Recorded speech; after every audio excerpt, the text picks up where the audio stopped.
10864. Station's your final time cue will be with 15 seconds until airtime. Mark, 15 seconds until airtime.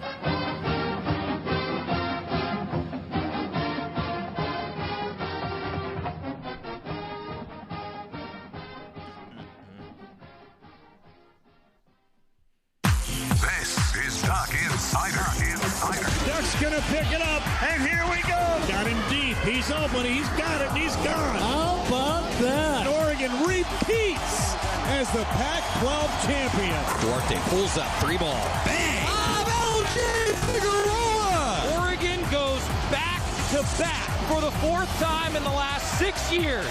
The Ducks are Pac-12 champions. Foley three. Goal! Foley ball. Three is good. Savali. Wing. Pow, pow. Yeah, boom, boom. Welcome to Duck Insider. What a weekend. We're just getting started.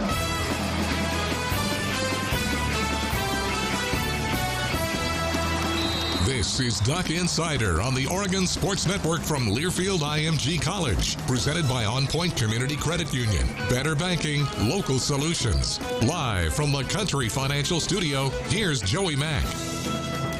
No, it's not. It's Alex Simpson filling in today as Joey Mack on the road for Cal this weekend as the Ducks wrapping up the baseball regular season, getting ready for some postseason play. Again, Alex Simpson filling in. Every time I hear that intro, Scotty P, I just realize, man, we got so many great broadcasters here, including Joey Mack, who texted me right before today's show with some words of encouragement, as per usual, to saying, have fun, don't screw it up, in so many words. Scotty P, how you doing today? I'm doing great. Yeah, I saw Joey Mack this morning, and he said the same thing. Just don't screw it up. So it's great. Always the wind beneath my wings when it comes to encouragement is Joey Mack, as he'll be on the call with the Ducks wrapping up, the Ducks baseball team wrapping up the regular season down in the Bay, out in Berkeley, taking on Cal in a 3-game set. And it's a little different. Thursday, Friday, Saturday series, a little different than the Friday, Saturday, Sunday series. We'll get into all that later. We'll talk to him a lot about that tomorrow, as he'll be joining us on the Oregon Alumni Association guest line tomorrow. Joining us today on the Oregon Alumni Association guest line will be Rob Moseley, the most plugged-in man here on the University of Oregon campus, the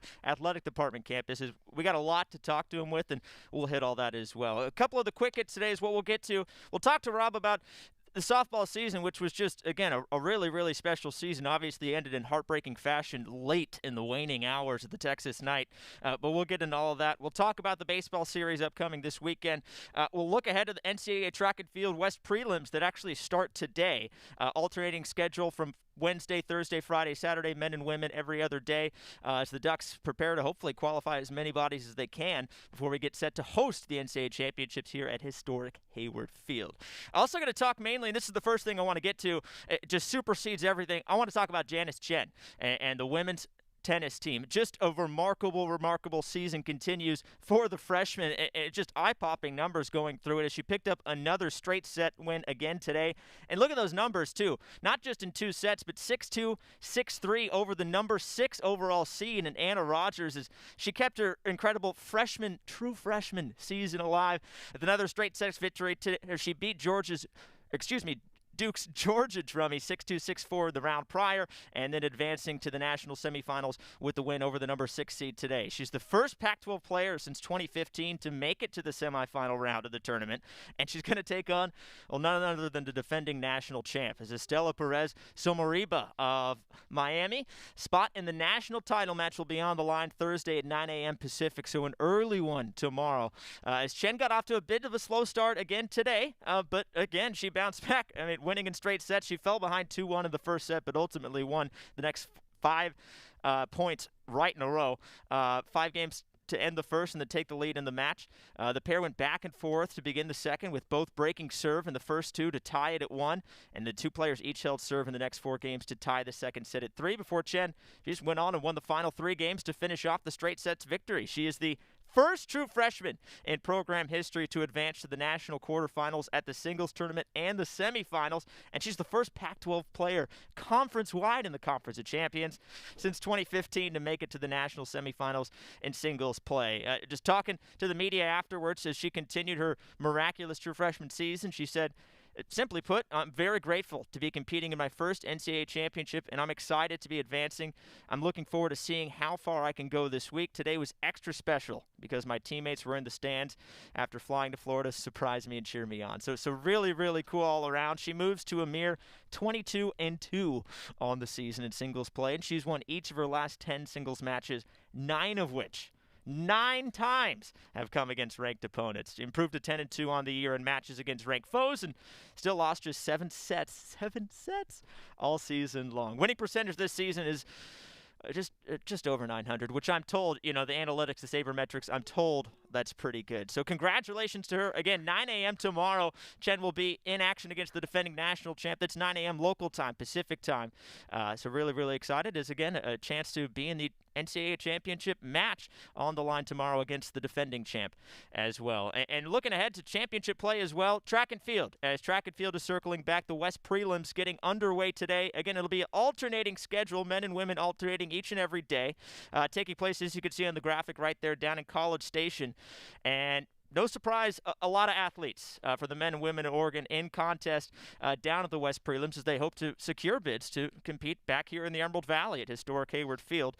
61 entries total for Robert Johnson's program, 34 men, 27 women. That is actually an increase from 57 in 2019 and equals the team's total in 2018. The top 48 declared student athletes in each individual event, 24 for relays, are competing for a top 12 finish. So essentially a top 12 finish helps secure the NCAA championships, would take place again here in the Emerald Valley June 9th through the 12th at Hayward Field. The NCAA East prelims will be held concurrently in Jacksonville, Florida. The West, as you can see, held down in College Station, the home of the Aggies of Texas A&M. To mirror the national meet, NCAA prelim is held over 4 days, as we just mentioned. Men will compete on Wednesday and Friday. The women will compete on Thursday and Saturday, with the big ticket items obviously happening on Friday and on Saturday. That's when we're really going to see who punches their ticket to historic Hayward Field. And all the events will be streamed live on the SEC Network and SEC Network Plus, for that matter, essentially ESPN Plus, beginning with the start of the running events each day. Men of Oregon, they got 5 opportunities for a national qualifier on day 1, with 2 in the javelin, Dalton Rasmussen and Jet Kinder, and 3 in the long jump, Isaiah Griffith, Pierce Lacoste, and DJ Henderson. Only Griffith and Henderson have previous experience at the NCAA West Preliminary. Griffith with Nebraska, so a transfer in 2017. We actually heard Robert Johnson talk about transfers a week or so ago and had some really interesting insight on that. And then Henderson with the Ducks right here in Eugene back in 2019. Horizontal jumps, field of 48 is split into 4 flights of 12. Based on the event ranking in the throws, the field is split in 3 groups of 16. You're tracking me here. A lot of different numbers are thrown at you. The later flights have the student athletes with the best marks entering the meet. And so looking at overall, 13 UO qualifiers will be making at least their 3rd appearance, not just their 2nd, their 3rd appearance at the NCAA preliminary meet, which I think that really jumped off the page to me is what really, really sticks out. Those 13 athletes are Reed Brown, Carmela Cardama Baez, Riker Daniel, Risa Foster, Jonathan Harvey, Jackson Messler, Ben Milligan, Lori Paredes, Kiana Phelps, Hannah Reinhardt, Cooper Terr, James West, and Matt Wisner. So a lot of great Ducks looking to punch a lot of tickets here. And as usual, the men and women of Oregon contenders on the national stage when it comes to track and field. And this season, no surprise. It should be a really, really fun contest down at College Station. And looking forward to undoubtedly seeing a lot of Ducks in action here at Hayward Field as well. Should be a lot of fun. So again, looking around the rest of the Oregon athletic program, again, baseball getting in action this weekend, coming off a tough series. They took the opener on Friday. Robert Ahlstrom pitching another gem. It's what he's continued to do as the anchor starter on Friday nights for Mark Wasikowski's program. A couple of tough ones on Saturday and Sunday as well, and so they dropped 2 of 3 against a really, really good Stanford team who's kind of jostling with Oregon to be one of those top 8 seeds to secure not just regionals hosting, but super regionals hosting. But Oregon's looking to close the door here in the regular season just on a whole, as they'll head down to Cal. And again, no surprise, it'll be Ahlstrom, Kafka, and Walker anchoring the rotation this weekend. This will be a Thursday, Friday, Saturday matchup between the Ducks and the Golden Bears. Right now, just looking at the college baseball rankings across the board, a lot of different polls in college baseball, but sitting as high as 9 in the USA Today coaches poll. D1 baseball having the team at 10, so does collegiate baseball, Baseball America right at 13, and Perfect Game at 14. So kind of varying and bouncing around between 9 and 14. 2019, which, again, you'd like to think at the start of the season, if you threw that out to the coaching staff, they'd say, yes, absolutely. But having put themselves in the position that they did entering that Stanford series, I think they're aiming more. I think the goal is a little bit higher, and I think that's a credit to Coach Wasikowski and his great coaching staff for what not just they have built, but what they continue to build over at PK Park. And looking forward to wrapping up the regular season, hopefully, if taking care of business, hosting some postseason baseball at PK Park. It's been a while since that's happened, and figures to be the first of a few consecutive years here if Coach Waz keeps it rolling, because that snowball is rolling down the hill and picking up a lot of momentum so far. A couple other things that we'll get to later. We'll talk about men's basketball a little bit, some schedule changes that solidify. I want to talk to Rob Moseley when he gets here about his sit-down on the Mighty Oregon podcast with Mike Moser, the former Oregon basketball standout that is back in Eugene on a coaching staff, but for Kelly Graves and the women's program, a Portland native that transferred to the University of Oregon for his graduate year and earned some Pac-12, all Pac-12 honors.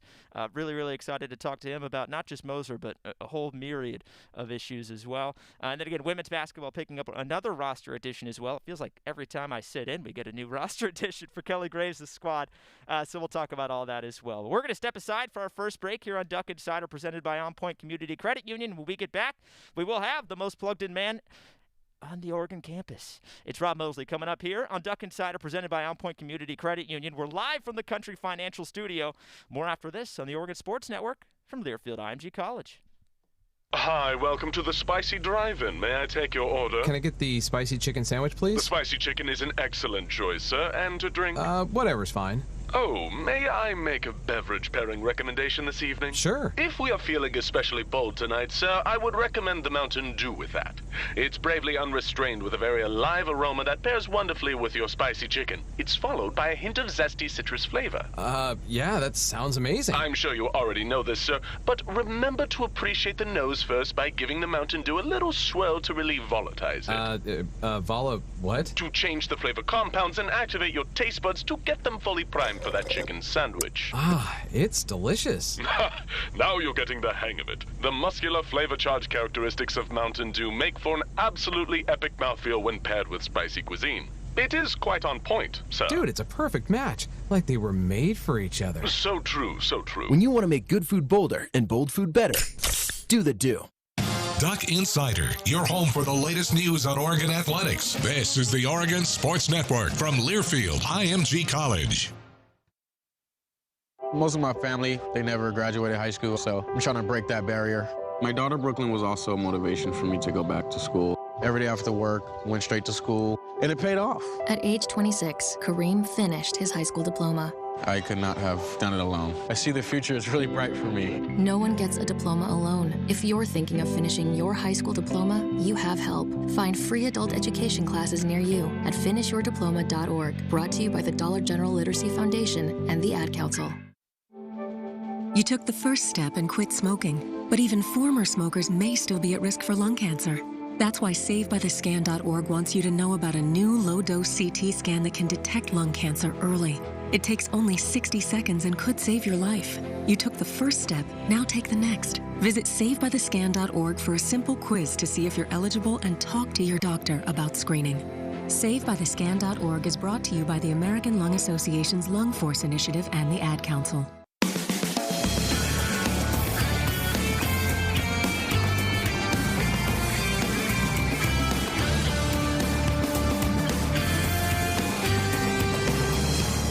What is up? Welcome back to Duck Insider, presented by On Point Community Credit Union. We're not only in the Country Financial Studio, Alex Simpson filling in for Joey Mack, by the way, but over to my left, you're right, we're joined here on the University of Oregon Alumni Association guest line by Oregon royalty. It's Rob Moseley, who looks like he's hovering somewhere just outside of Autzen Stadium. Rob, how you doing, buddy? Well, today could potentially be the last day of the Pittsburgh Penguins hockey season. Listen, I put that on the rundown. I wasn't going to get to it right out of the gate, but quickly, I just want to get an emotional check. How you doing? Yes. You want to talk it out? Virtual hugs, buddy. Pins and needles. The anxiety's high, and the puck doesn't drop for a couple more hours. I was going to say, but who's counting, right? Pens and Isles, by the way, in Game 6. It's a must-win for the Pens down at the Barclays Center, I believe. But, we'll not talk about that. Positive vibes. We'll talk about the Dodgers later. But first and foremost, let's talk about Janice Chen, who basically just continues to rewrite the record book. Forget for any Oregon athlete or Oregon tennis player, particularly for a freshman as well. Another straight sets win today in a pretty dominant fashion. 6-2, 6-3 over the number 6 overall seed in the tournament out of NC State. She's now going to face off against the defending national champ. Just kind of a perspective check here. Just what all does this mean? I mean, can you put this into context of just how unprecedented this run is from Janice? Yeah, I mean, it's never been done here. I think I've been laughing a little bit the last couple of days because I was over at the Student Tennis Center a month or so ago doing a feature story on one of Janice's teammates. And Janice is there still practicing, still working out. And I was talking on the side with Courtney Nagel, the head coach, and she was like, this kid's pretty good. And we were just standing in the tennis center, which has banners up for the All-Americans in the history of the men's and women's programs. And there's half a dozen maybe. And Courtney said something along the lines of, her picture's going to be up there, eventually by the end. I don't think, anybody really thought it would be this soon because she's earning the right to be on the wall this early, but she's been great. I didn't get a chance to watch today. I watched, I think, yesterday, and her ability, she's athletic. She just frustrates her opponents so much, or at least she did the match yesterday, because she's so athletic. She can get to shots the opponent thinks are going to be winners. And then when she can get to her forehand, her ability to hit winners is just really, really impressive. She's not the biggest kid, so she doesn't look like she's packing the most punch, but she's just firing balls, past her opponents. And it's, and then emotionally, just the poise she plays with. She always seems like she's under control. So just a really impressive kid to watch all season. I was able to make it over to the tennis center for several matches this spring. And you'd find your eyes going elsewhere on different courts because Janice is always just kind of taking care of business. And it's like, where's the drama in that, but that it speaks to the level she plays at, that she removed the drama from most matches, at least when it came to the number one singles spot. So really, really fun, really happy for her. It's so awesome. The team was able to get out there to cheer her on. For, I think as of yesterday's match, which makes me think I was watching Monday's match.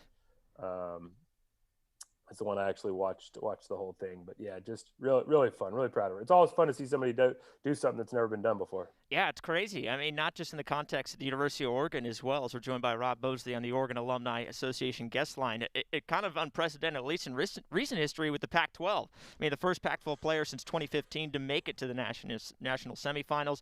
And again, Janice in action tomorrow at 9 a.m.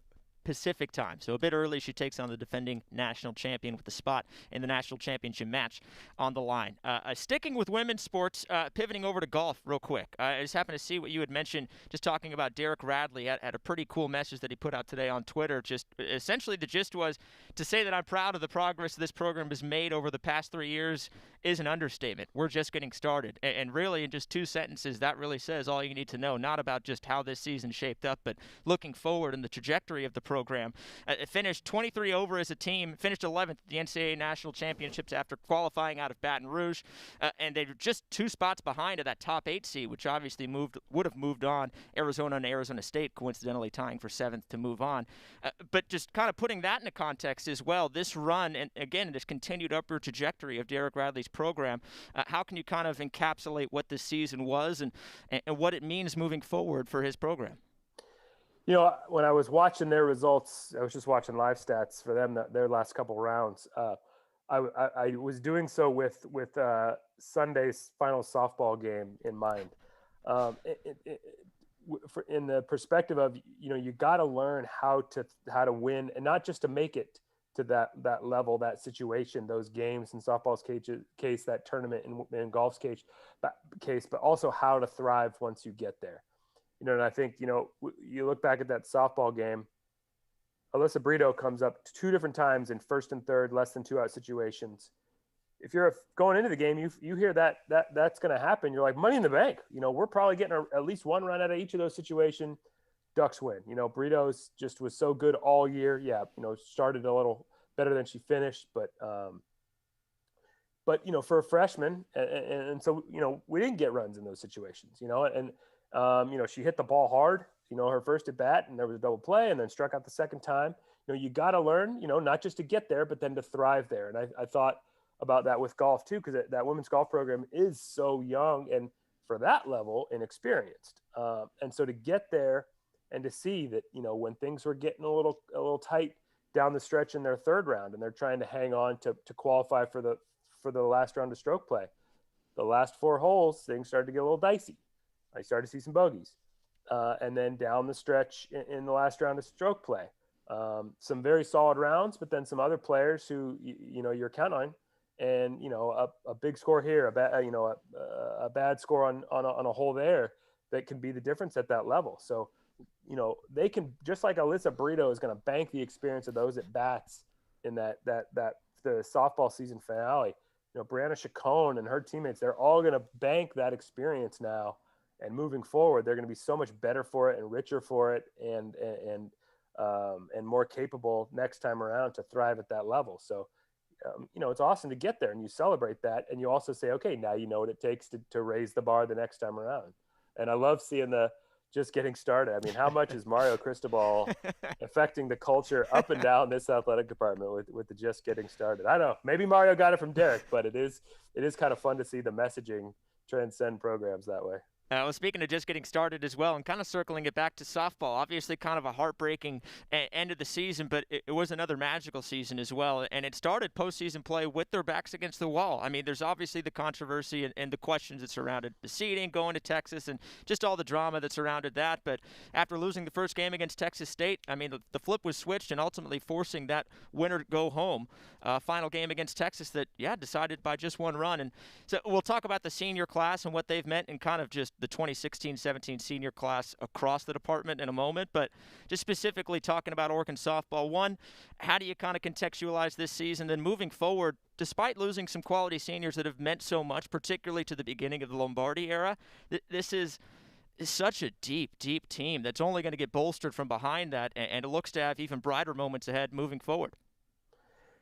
Yeah, there's a lot to unpack there, because that senior class, I mean, particularly Haley Cruz and Shea Bowden, I mean, what they did kind of keeping things kind of on course the best they possibly could through all the turmoil, the coaching change, and then the COVID situation the last 2 years to kind of keep everybody focused, keep the trajectory positive. We can't say enough, and I've said it before and I'll say it again. We'll never be able to pay we'll never be able to do credit to pay the debt we owe Haley Cruz in particular for just letting people know just that things were still okay, that this was still Oregon softball. It was still a powerhouse program with a bright future, and I'll forever be thankful to Haley for that. Again, I talked about the experience that Alyssa Brito gets in that experience. We saw Allie Bunker, I think, take the next step from solid regular to star player at the Pac-12 level. I mean, she was just consistent all year. Tara McGowan looking like she's there. Rachel Sid, who didn't always get it done with the bat this year, but how big was her double? I mean, for a second, it looked like that ball was gone on Sunday night, and she'd come through with the drama, but her glove at third base is just sparkling. And then Brooke Inez just showing that she is just a big game pitcher and truly one of the nation's elite. And that pitching staff is going to be so stacked because there's a couple more coming in. I mean, it's crazy to think about the depth of talent in the circle that Missy Lombardi and her staff are going to get to coach going forward. And Samaria Diaz, we'll miss her from that staff. And man, was she good in the season finale, just such a different level and just bringing it. Getting that Texas girl who had struck out 4 times all season to strike out twice in her first 2 at bats. Yeah, put that on your resume, as the TV crew was joking. So yeah, They gave us a lot to love. Yeah. Did that have the potential to be a super regional program? Absolutely. Regardless of where they were sent, regardless of where they were playing, I think they felt like that was a super regional caliber matchup in their 2 games against Texas. But sometimes you need some breaks to go your way, and particularly with kind of runners on, Burrito's first at bat in that 1st and 3rd situation where she just smokes the ball right at the 3rd baseman, and could have been a 2-run double, turns into an inning double play. Sometimes that's how the game goes. I think what we learned from Missy Lombardi and the way she led this team, what we learned from Haley Cruz and the way she set the tone as a leader is, when stuff like that happens, you don't get caught up in the narrative and the drama and the chit chat. You get back to work and you work on fixing it, improving, and taking the next steps. You stay on course, and that's what they're going to do. And so that should give everyone, faith that this program is absolutely on a positive trajectory. Awesome perspective and stuff there from Rob Moseley here, joining us on the University of Oregon Alumni Association guest line. You're watching Duck Insider, presented by On Point Community Credit Union. And just kind of circling it back to that senior class, particularly not just softball focused, maybe not even just senior class, just kind of focusing on a great graphic that I saw you share that I had seen kind of bandied around social media that I think I was Carrie Yovan, the mom of Kenyon Yovan's mom, who tweeted it at you. Just talking about the 2016-17 class athletes that arrived here at Oregon, and it really is kind of, you just kind of have to unfurl a scroll of just how many great athletes there are. Starting with softball, Haley Cruz, Justin Herbert, Sabrina Ionescu, Peyton Pritchard, Veronica Stone, Kenyon Yovan, Gabe Matthews, Willow Johnson, Peyton Kuhn, Troy Dye, Norman Jong. I mean, it is remarkable just putting those all together, and that's a compilation of athletes across a lot of different sports that I'd put up against any program in the country. I mean, what does that say just about just the state of Oregon athletics? Now it just continues to not – football obviously gets a lot of the accolades, but you just see every single sport just seems to be either at the top or near the top or on their way to the top. Yeah, Rob Mullins talks about broad-based excellence, and that graphic is sort of like it encapsulates broad-based excellence just in one image. It was cool to see Carrie put that together, because as a list of names, it's impressive, but then you like to see all the faces together. Yeah. And what's funny about seeing all the faces together is I've, for the last 2 or 3 years, I've kind of had this notion in my head, like, was there possibly like a summer bridge course, summer 2016, where all those kids were sitting in the same room at the same time? I think Norman was an early enrollee, so Norman Jong from men's golf might not have been on campus quite yet. I think he arrived mid-year, but as far as I know, all those other kids were here like, fall 2016 and maybe even summer. I've gathered from asking around, I think I asked Haley Cruz, and she said like softball and baseball were paired together, and she thought she had some stuff with like Peyton and Sabrina, but she wasn't sure she overlapped with some of the other teams. But I just, the idea that like some, summer bridge instructor one summer day in 2016 was looking out at a class that had all those kids in it with no idea at the history they were all about to make. Mackenzie Dunmore from track's like a 7-time All-American who like set like 3 school records. And I think she was on that clinching relay that clinched the Triple Crown for track and field in 16-17 when she must have been when she was a freshman. So just a ridiculous array of talent. It was cool that Carrie put that graphic together, man, because that was awesome. Yeah, it jumped off the page. I mean, again, it was just remarkable seeing. I clicked on the image and I kept going down, and I was like, "Holy moly, that!" It's insane. Absolutely. And what's cool is, and speaking of baseball, Carrie's a baseball mom, obviously, so baseball is near and dear to her heart. Gabe's setting all these records. Oh, yeah. Kenyon, was our best pitcher for a couple of years, and then our best, most dangerous hitter for a couple of years. They came in with Spencer Steer and Ryan Nelson, who are doing big things now. And, neither one of both those guys left early. So it's, you kind of put them in a little bit of a different category, but what a ridiculous baseball recruiting class that was. So kudos to George Horton and those guys who were on his staff, Jay Ullman back then, because, they recruited some dudes in that class. No, that's perfect perspective, because it's funny. Ryan Nelson was back at PK Park pitching just a week or two ago, and he fired an absolute gem, just filthy stuff. So to think about that. And then, just kind of on your Gabe Matthews point, too, it's funny just talking about that, because Joey and I getting ready for the baseball broadcast, we have a record sheet that Todd Miles has put together. Right. And it honestly was, you're highlighting, okay, so he's this far away from walks and doubles and RBIs and runs scored. It was just insane. insane, like which record he's going to break. So we're going to step aside for our first break here with Rob on the line. When we get back, we'll talk some more with Rob. We'll talk about some pro ducks, including Dylan Brooks and Sabrina Ionescu, talk about track, and maybe we'll get into the Penguins. I don't know. We'll see how he's feeling. But we'll be back with more Duck Insider presented by On Point Community Credit Union, live from the Country Financial Studio. More after this on the Oregon Sports Network from Learfield IMG College. From the weight room to the classroom, on the field and off it, On Point proudly supports University of Oregon athletics because student athletes do so much more than bring us pride on game day. They bring our entire community together in Eugene and all across Oregon. So whether you're watching the game in the stadium, at home, or at your favorite local business, their success makes all of us stronger. On Point Community Credit Union. Join in. OnPointCU.com. Federally insured by NCUA. Equal housing opportunity. After 2 years of construction, my wife and I finally moved into our dream home.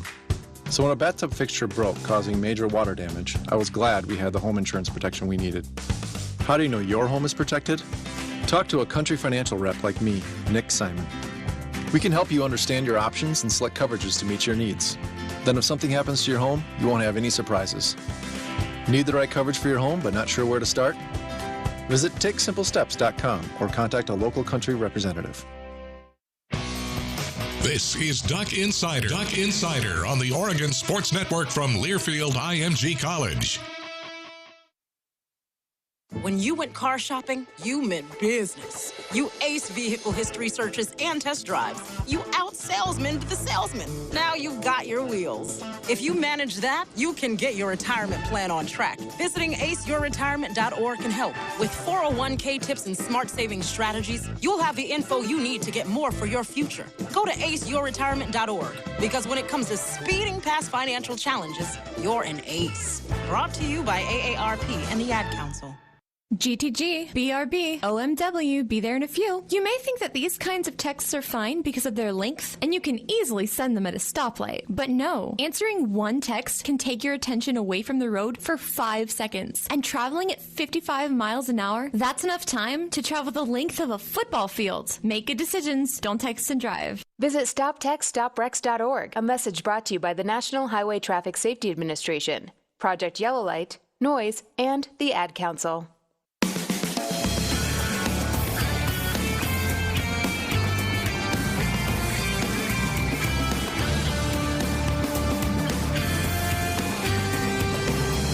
Welcome back to Duck Insider, presented by On Point Community Credit Union. You're looking live at the Country Financial Studio here on the Oregon Sports Network from Learfield IMG College. I am Alex Stimson, joined to my left by Mr. Moseley, Rob Moseley, here on the Oregon Alumni Association guest line. And a quick reminder that Duck Insider brought to you by North Fork Public House, open for dine-in and takeout, northforkeugene.com. Beg your pardon. So, Rob, I want to talk about some pro ducks here real quick, both on the hardwood. Dylan Brooks entering the postseason stretch, and he has garnered a lot of accolades across the board. And then Sabrina Ionescu, it just feels like the last year we've been robbed of a lot of really great moments from Sabrina Ionescu, both at the back end of her collegiate career and then to start her career with the Liberty, but right out of the gate, hitting buzzer beaters, looking like Sabrina of old. Boy, it's a good time for the Ducks on the hardwood, isn't it? It is, yeah. I think, Sabrina it kind of is who we thought she would be at this level. But to see her actually fulfill what we all thought her promise was is pretty fun, particularly coming off the injury. You don't know what kind of, condition someone's going to be in. I mean, you never doubt her ability to work hard as long as she's able to.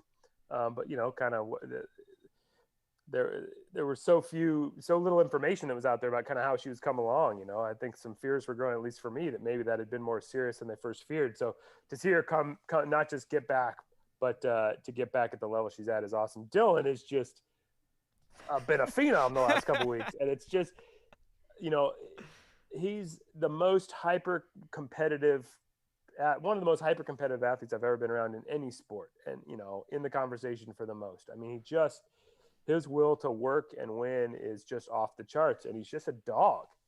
And you see it particularly defensively, the work he did against Steph Curry the other night. I mean, he doesn't back down from anyone, anything, any challenge.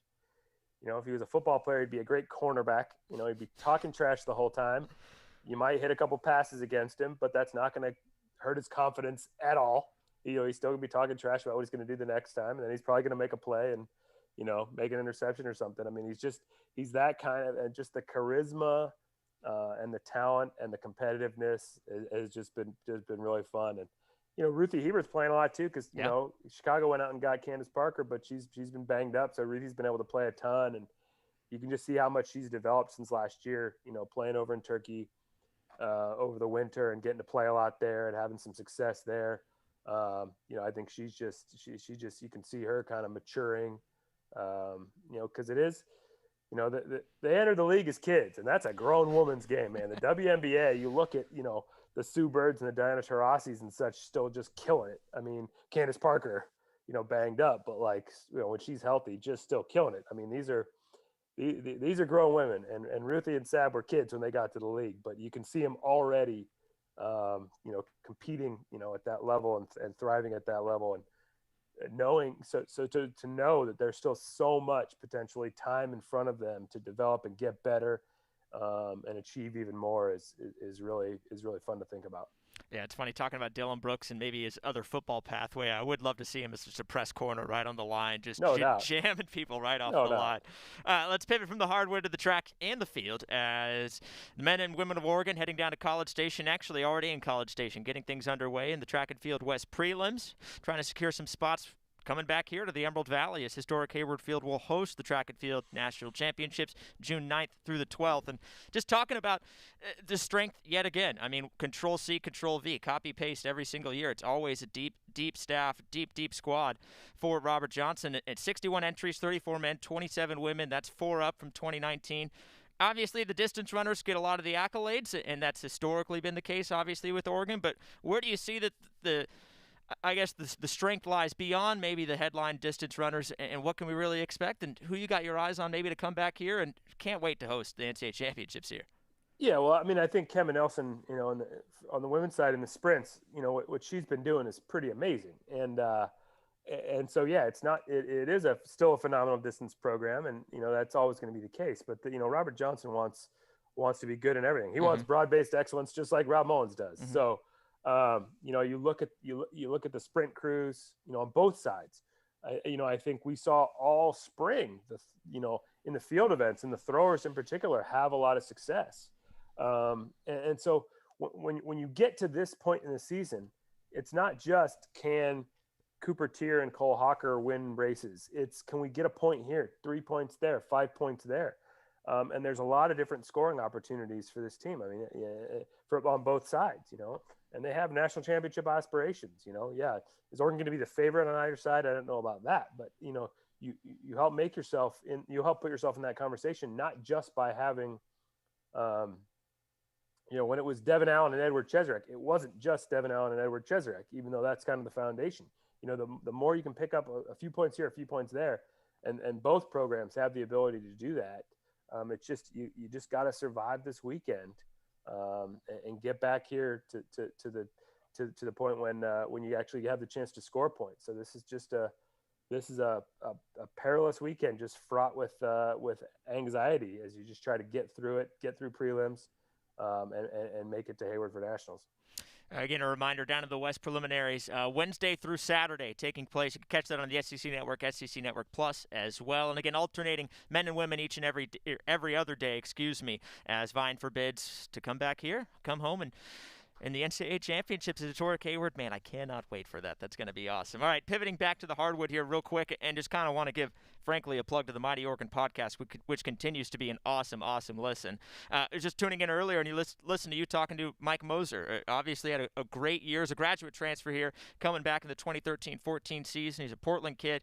He's coming back here to the Northwest, but not on Dana Altman's staff. He's on Kelly Graves' staff. And hearing you talk to him, he sounded not just really excited, but kind of humbled too. I mean, just a lot of juice flowing with Moser. And so what was that conversation like? And then for you, as someone who obviously watched him and covered him, what's it like from your perspective to see him come back and join Kelly Graves' staff?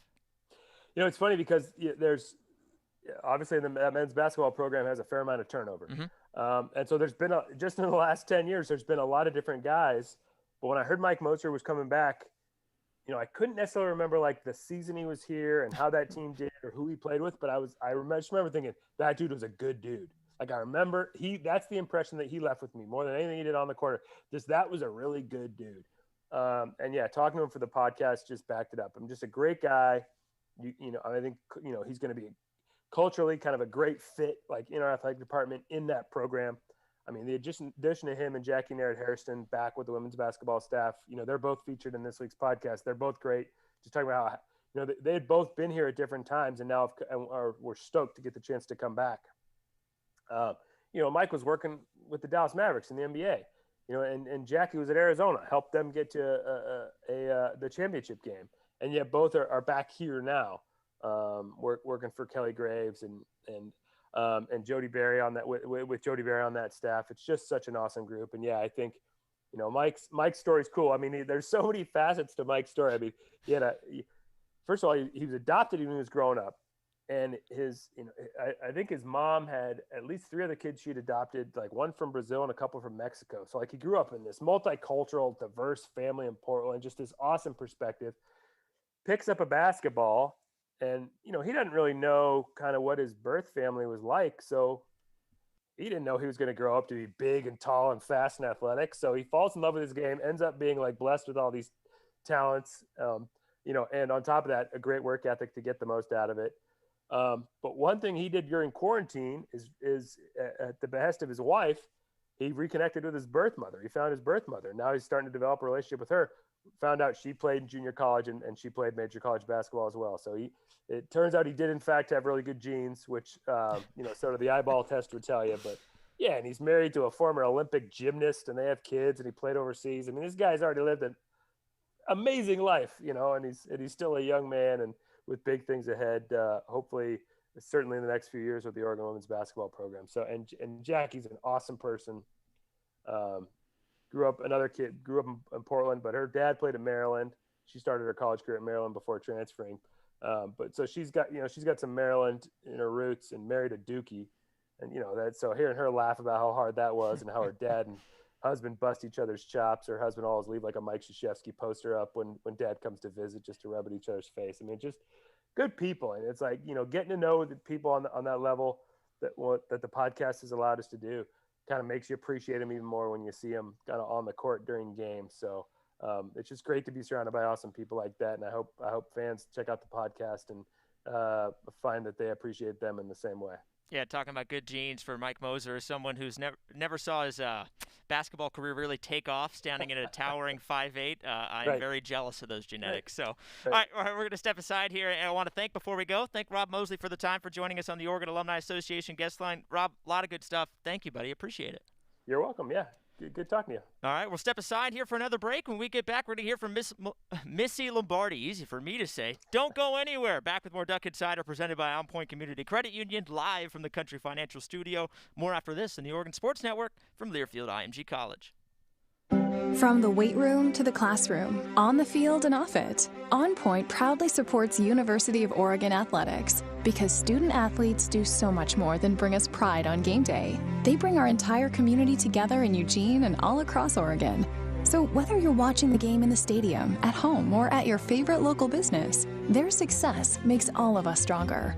On Point Community Credit Union. Join in. OnPointCU.com. Federally insured by NCUA. Equal housing opportunity. Hi, it's Jan from Toyota. Summer's finally here, and with a great deal on a new Camry, RAV4, Highlander, Tacoma, and more, you can celebrate all of your favorite summer holidays, like Cinco de Mayo, Independence Day, International Pizza Party Day. Pepperoni, please. And by pepperoni, I mean Hawaiian. Kick off summer at your Toyota dealer, where you can save big on all your favorites. This event ends June 1st. See your participating Toyota dealer today. Toyota, let's go places. Your daily dose of Oregon athletics. This is Duck Insider from Learfield IMG College. Hey everyone, let's all stop what we're doing and take a moment. You see? Every moment can be kind of special.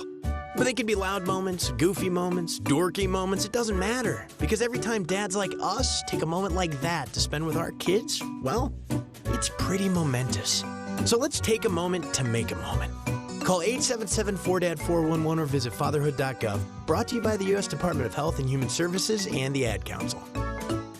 Hello, it's me, the designer jeans in the back of your closet. What happened to us? I used to summer in the Hamptons, and now I'm stuck behind a pair of sweats. Okay, maybe I never really fit you right, but I got a lot more Sunday fun days left in me. So take me to Goodwill, where I can really make a difference. Your donations to Goodwill create jobs, training programs, and education assistance for people in your community. To find your nearest donation center, go to goodwill.org. Donate stuff, create jobs. A message from Goodwill and the Ad Council.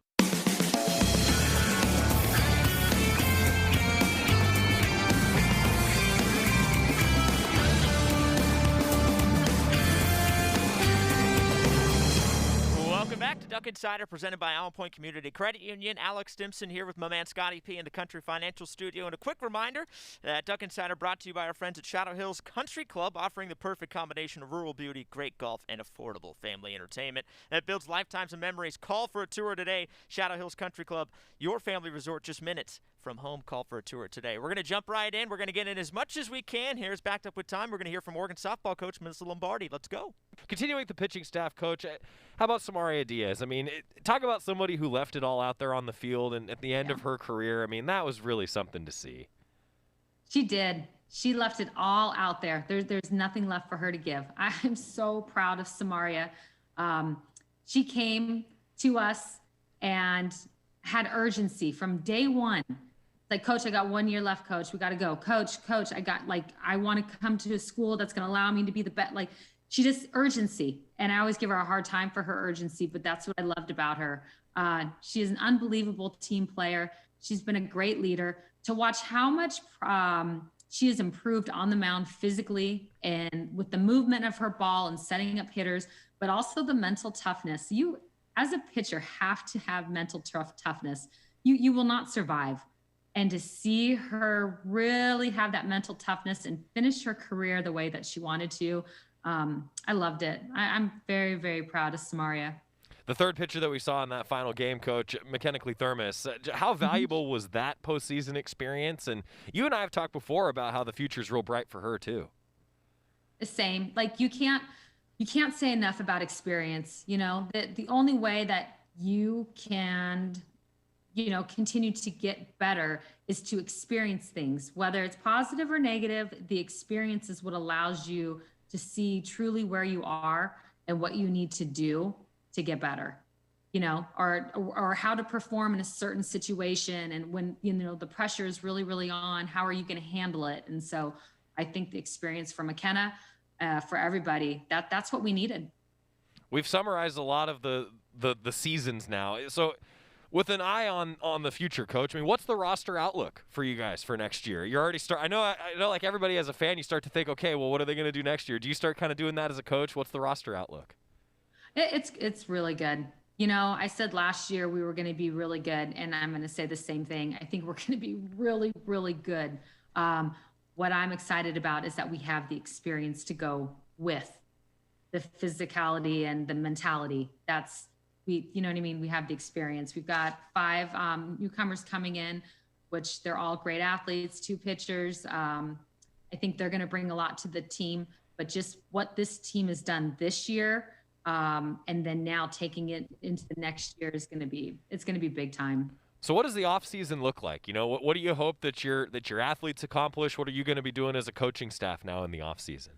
Well, I can tell you, for us as coaches, we get to recruit. They open that up. So I know, I can't wait. I am so excited to get back out on the recruiting trail. We get to recruit, we get to do camps, do all the things that we normally do in the summer, prepare for this next year. I mean, I'm already in my mind preparing and thinking about next year. I think as a coach, you just automatically do that, whether you like it or not. Sure. Our athletes, some will play. We have a couple that are going to be playing in the league, which is nice. Some will, maybe pick up in some tournaments. Some will just continue to train, get stronger, and continue to train. It just depends on each individual. I think that it's awesome. Like, I put my hands up in celebration of recruiting opening up. And I know that this is maybe a little bit of an unfair question, Coach. Do you feel like it's starting to feel more normal, like this is a more normal softball season that you're going to be preparing for, and that's what we're all hoping for? Yes, I do. I'm really happy to see that classes will be on campus next year. You know, our freshmen didn't get to experience like a typical, you know, like being at the University of Oregon and going to a football game and going from class to class and being on campus and in the dorms. And I mean, just all the things that we do as a team, our retreat that we get to go on in the fall, like there's just a lot of things that they missed out on that they are going to get and then some for sure. We're going to make it up for them. No question this next year. Are there things that you've taken from this odd year? Is it Zoom calls, video, all these different things? I mean, are there things that you're going to utilize now moving forward that you kind of, like we all were forced into during the pandemic? Yeah, I think so. I mean, I can't wait for a lot of our normal stuff just to come back. But, you know, when certain things are placed on you, you have to figure out how to do it another way. And sometimes when you figure out how to do something another way, you'll find out that, hey, that actually, I like how we did it that way, and we're going to continue with it. So I think you'll see us continue with some things. I think you'll see us go back to, you know, our normalcy too. I think you'll get a little bit of both. You know, one of the things that I wanted to ask you about is just, to have a full Jane Sanders Stadium again, right? I mean, that is something that that is one of maybe like the biggest thing that I'm looking forward to as it pertains to all of our sports, is just having a home field advantage again. I can't wait. We got to see a little bit of it during our UCLA series, but I can't wait. And that's what I'm just continuing to tell the athletes that, you know, have not experienced yet. It's coming. It's coming. Our fans are tremendous. It's coming. Next year is going to be unbelievable to be able to host our home games and to just, you know, be united again with our crowd and our fans and at the Janes. So it's coming, and I can't wait. This year, you guys played 4 conference games every weekend, one of them being the non-conference game and that second game of the doubleheader every weekend. That was definitely a grind. You and I have talked about that a lot, that it made the schedule so difficult for every Pac-12 team. I guess what I'm really wondering is, moving forward, is it going to be nice to have some more non-conference opponents and just do you anticipate that ever being a thing again where you're playing that many Pac-12 teams in a season? You know, I guess you can never say never, but I would think we will go back to our 3-game series. I was just curious because, man, that was a gauntlet, wasn't it? It was a gauntlet, and it was tough. It was tough, but what we as a team got out of that 4-game series, I don't know any other way to get that. Like, we needed that as a team. We needed to really understand how to grind in a 4-game series and play a doubleheader and to just play against tough teams every single weekend and experience that. So I think it was huge for our team. A couple more things for you, Coach Lombardi, and thanks for always taking the time to join us every Tuesday. What will you remember most from this season, especially with everything in mind, with how wild it has been with all the different outside factors influencing sports right now? You know, I think the biggest thing I'll remember is that this was such an unusual year for our team. And I think this year could have been a year where it gives people kind of outs like, well, because of COVID, you know, I mean, if it wasn't for COVID, we would. And I really love how our team handled the entire situation. They grinded from when we first returned in the fall all the way to the very end. And it was a team that loved to play for each other. They wanted to get better and better every weekend. They were committed. They were competitive. They didn't fear what's in front of them. They embraced it. And I just, I think in a year when it could have been easy to just kind of get an easy way out, they refused. They went through it, like jumped in with both feet in, you know, they were just so committed to each other. And I think about how they just wanted to play well for each other, and just the relationships that they had, to me, is what allowed them to be great this year. Really, really good stuff from Miss Melyssa Lombardi, from the real host of Duck Insider, Joey Mack. A reminder here, before we go for our final break, that every Thursday at Hoodoo, you can ski and ride from 9 a.m. to 9 p.m. for only $25. You don't need a coupon or have to buy a ticket in advance. You just need your sticks or your board ready for 12 hours of endless laps every Thursday at Hoodoo. Check out hoodoo.com for webcams, road cams, and the latest snow conditions. We'll see you tomorrow at Hoodoo, and go Ducks. Going to step aside for our final break here on Duck Insider, presented by On Point Community Credit Union. When we get back, we'll talk a little women's basketball and wrap things up. Looking live at the Country Financial Studio. More after this in the Oregon Sports Network from Learfield IMG College. From the weight room to the classroom, on the field and off it, On Point proudly supports University of Oregon athletics because student athletes do so much more than bring us pride on game day. They bring our entire community together in Eugene and all across Oregon. So whether you're watching the game in the stadium, at home, or at your favorite local business, their success makes all of us stronger. On Point Community Credit Union. Join in. OnPointCU.com. Federally insured by NCUA. Equal housing opportunity. On March 5th, 2021, we lost a larger-than-life member of the Oregon Ducks family. Chris Bjork passed away surrounded by his wife Allison and their 3 sons, Anders, Henry, and Jordy. After spending more than 26 years working with the University of Oregon, we are proud to establish the Chris Bjork Scholarship Fund in his honor. Go to goducks.com/Bjork Scholarship. That's goducks.com/Bjork Scholarship to make a contribution and help us remember a great Duck. You're listening to Duck Insider. Duck Insider on the Oregon Sports Network from Learfield IMG College. Okay, forest animals, kids are coming to the forest, and it's up to us to make their visit a good one. Sparrow, have you practiced the most popular bird songs for the year? Of course.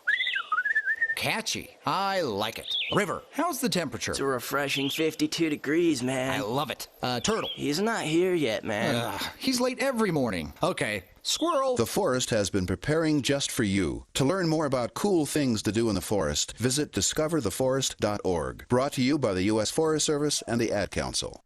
Long ago, you wouldn't think of galloping on a horse while doing calligraphy. And you wouldn't have attempted to ride your bike while typing a letter. Yet you think you can safely operate a multi-ton vehicle while texting? Behind the wheel is no place to multitask.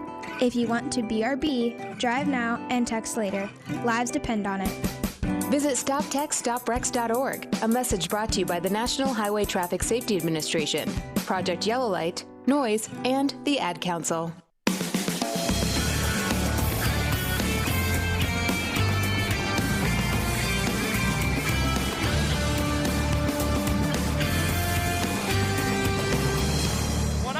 Simpson again filling in for Joey Mack. And quickly, All Points Bulletin here on Duck Insider, presented by On Point Community Credit Union. All Points Bulletin to all cookie lovers. Crumble Cookies has a rotating menu with over not 100, 120. It's 150 flavors that change out weekly. Oreo, Churro, Reese's, just to name a few. Order Crumble in-store or for delivery, curbside pickup, or nationwide shipping. Come see us in Eugene off Coburg Road. I might be going there right after this. I'm not going to admit that. Real quick, I just want to talk about a new signing here for Oregon women's basketball and Kelly Graves' squad. Already we talked about Mike Moser, the former men's basketball standout, joining the squad in a coaching capacity, but it's another new signee on the hardwood. It's Chania Pinto. She comes out of what is a really, really great athletic junior college in Northwest Florida State College. She led Northwest Florida State College to the first ever NJCAA Women's Basketball National Championship. She's a two-time NJCAA All-American, 6'1" forward, and she was a third-team NJCAA All-American as a freshman in 2019-2020. New addition to Kelly Graves' roster. It's a roster. The rich just keep getting richer. Am I right? Scotty Pete, it's been a lot of fun. We're signing off. We'll see you next time on Duck Insider, presented by On Point Community Credit Union. Adopt US Kids presents What to Expect When You're Expecting a Teenager. Learning the lingo. GOAT, G-O-A-T, acronym, stands for Greatest of All Time. As in, spaghetti sandwiches for dinner? They're my fave. Dad, you're the GOAT. You don't have to speak teen to be a perfect parent. Thousands of teens in foster care will love you just the same. Visit adoptuskids.org. Brought to you by the U.S. Department of Health and Human Services, Adopt U.S. Kids, and the Ad Council. Man, do I love card night. You ready, boys? You got a king? Go, fish! that. Oh, come on. This is WWE superstar Titus O'Neil. It only takes a moment.